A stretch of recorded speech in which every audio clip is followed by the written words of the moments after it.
Sa ibang balita naman, nakatakdang maglabas ang Department of Health ng resulta ng kanilang pagsusuri sa mga candy na nakalason sa ilang kabataan sa Caraga Region.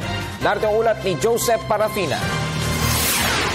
Pumirit ng hanggang Miyerkules sa paglalabas ng resulta ng pagsusuri ng mga samples ng durian candy at iba pa na nakalason umano sa may 2,000 mga estudyante sa Surigao del Sur at Agusan del Sur. Ayon sa DOH, nagpadala na rin sila ng mga karagdagang epidemiologist sa nasabing lugar upang magsiyasat sa nasabing pangyayari. Titingnan yung mga sintomas, ano po bang common.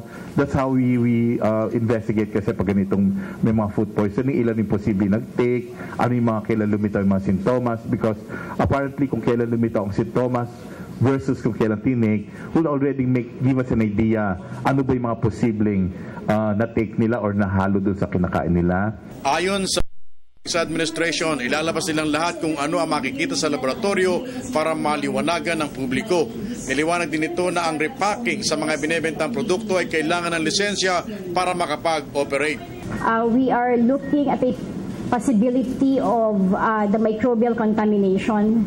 Ang una naming pinag-aaralang tingnan ay kung meron bang presence ng ilang microorganisms tulad ng Staphylococcus aureus.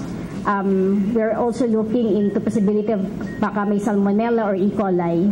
Muli namang nagbabala ang DOH sa publiko na mag-ingat sa pagpili ng mga pagkain at sa mga promo na buy one take one na ipinamit ang libre. The DOH reminded the public to take extra precaution in eating food, especially from unknown sources. We must buy only from reputable sources. Consumers must also check the physical appearance, condition of the product. Para sa Telebisyon ng Bayan, Joseph Parafina.